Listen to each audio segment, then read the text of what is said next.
Salam hormat, berita bagi Sarawak edisi Khamis 4 Mac bersama saya Vanessa Merin.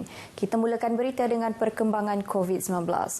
Pergerakan antara zon dalam negeri Sarawak masih tidak dibenarkan melainkan mendapat kebenaran daripada Polis Diraja Malaysia sepanjang pelaksanaan Perintah Kawalan Pergerakan Bersyarat PKPB ini.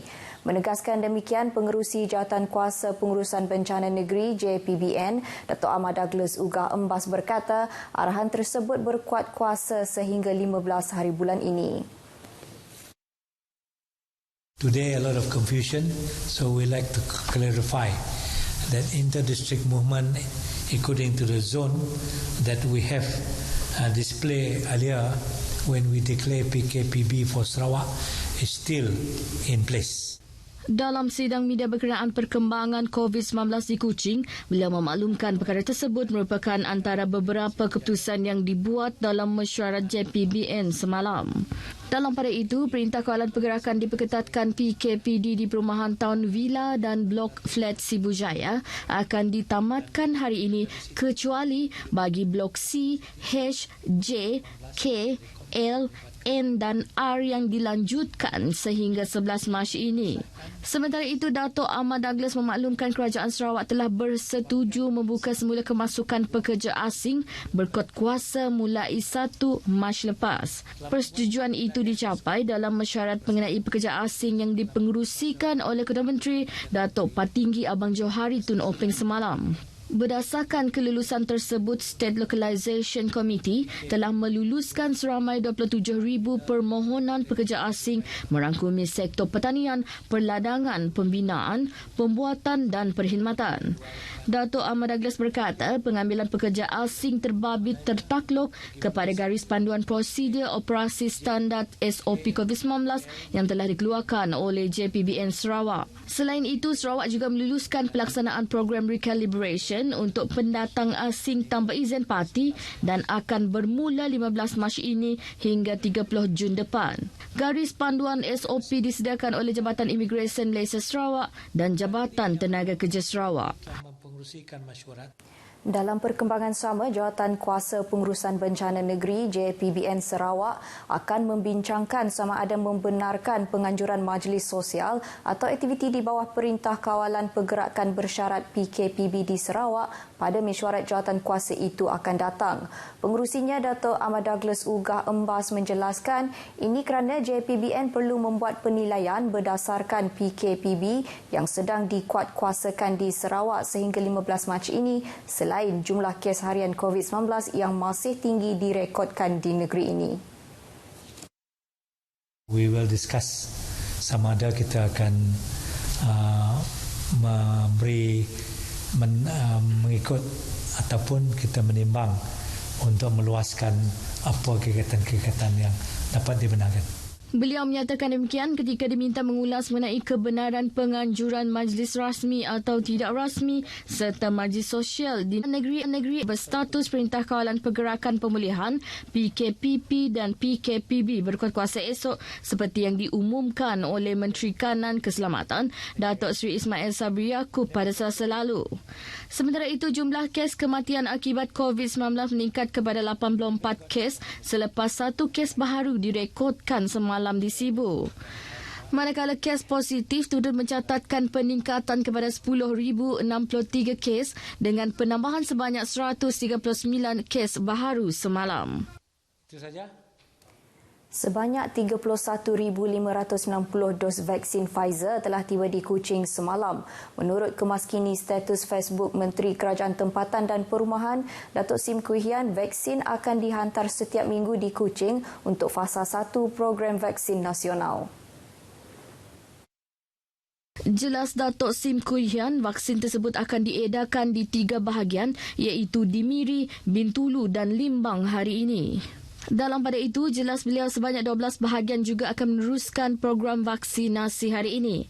Beliau turut mengucapkan penghargaan kepada pasukan petugas vaksin Kerajaan Persekutuan dan semua yang terlibat dalam penghantaran vaksin kali ini. Kerajaan negeri akan terus bekerjasama dengan Kementerian Kesihatan Malaysia dan Kumpulan Penasihat Vaksin COVID-19 Sarawak di dalam program imunisasi COVID-19 kebangsaan sehingga ke fasa seterusnya. Penggiat industri kayu kayan di Sarawak memerlukan perancangan strategik baru untuk mencapai sasaran ekspor RM6 bilion setahun menjelang tahun 2030. Timbalan Menteri Perusahaan Peladangan dan Komoditi KPPK, Datuk Willy Mongin menyatakan perkara tersebut telah disuarakan oleh penggiat industri yang memerlukan bantuan daripada kerajaan termasuk mengenai isu kekurangan bahan mentah. Basically, they also have a problem to market their products because there's some limitation of the global roadshow and so on as compared to their counterpart in Semenanjung, where in Semenanjung we have furniture city in Johor and so on, where they are well equipped and well assisted. Jelasnya, meskipun dunia dilanda pandemik COVID-19, industri kayu di Sarawak menyaksikan peningkatan 15% iaitu RM2.94 juta daripada RM13 bilion nilai ekspor produk kayu kayan negara. Bagaimanapun, nilai tersebut masih rendah untuk mencapai sasaran RM6 bilion nilai ekspor daripada industri kayu kayan Sarawak menjelang tahun 2030. Justru perkara tersebut akan dibincangkan antara kerajaan negeri dan persekutuan bagi pertumbuhan industri tersebut yang turut menjamin peluang pekerjaan kepada rakyat tempatan. Datuk Willy memberitahu demikian dalam sidang media selepas mengadakan lawatan pematuhan prosedur operasi standard SOP di sebuah kilang terletak di Batu 19, Jalan Kuching, Serian. Hasil lawatan itu, beliau berpuas hati dengan kadar pematuhan SOP kilang terbabit. Projek baik pulih sekolah usang yang dikendalikan di bawah Jabatan Kerja Raya JKR Sarawak setakat ini berjalan lancar. Menteri Pendidikan, Sains dan Penyelidikan Teknologi Sarawak, Datuk Amar Michael Manyin Jawong memaklumkan bagi projek fasa pertama dan kedua, baik pulih sekolah usang ketika ini sedang dalam pelaksanaan. Profesional. Tahun lepas, RM700 juta dana dikeluarkan daripada RM1 bilion peruntukan kontra dibayar oleh kerajaan negeri bagi melaksanakan projek itu telah diberikan kepada JKR Sarawak. Manakala RM300 juta lagi masih menunggu kebenaran daripada Kementerian Pendidikan Malaysia KPM. The state agreed to give 1 billion, and the 1 billion is a contra for our loan. So out of the 1 billion, we have disbursed 700 million.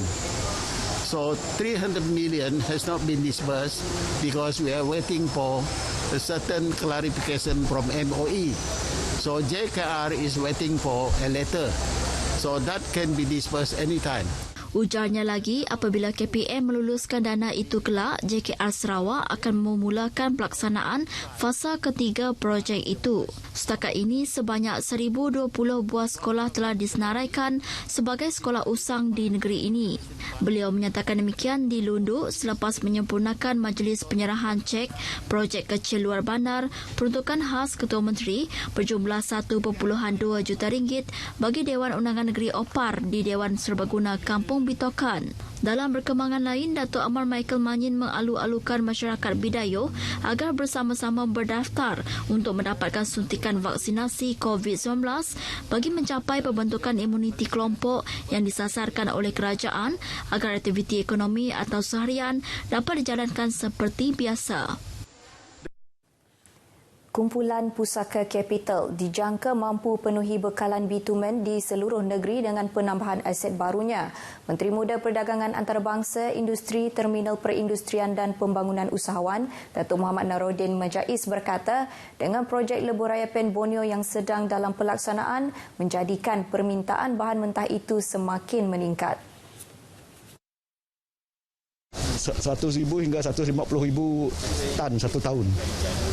Itu permintaan untuk bitumen dalam satu tahun. Tambah beliau, ia dijangka meningkat dengan pembangunan jalan pesisir dan penyelenggaraan jalan sepanjang tahun yang memerlukan bahan mentah berkenaan. Datuk Muhammad Naruddin ditemui pemberita di Kuching selepas majlis penyerahan lori tangki Sino Bitumen di Pelabuhan Pending. Ia merupakan lori tangki ke-16 milik Pustaka Capital sejak diwujudkan pada tahun 2014 bagi memacu sektor industri pembinaan jalan negeri. Lebih 60 buah kampung di Dewan Undangan Negeri Dun Bukit, Kota Limbang kini hampir mempunyai kemudahan asas di kawasan masing-masing. Menteri Muda Pemodenan Pertanian Tanah Adat dan Pembangunan Wilayah Sarawak, Datuk Dr. Abdul Rahman Ismail menjelaskan kemudahan tersebut disediakan di bawah projek-projek transformasi luar bandar RTP.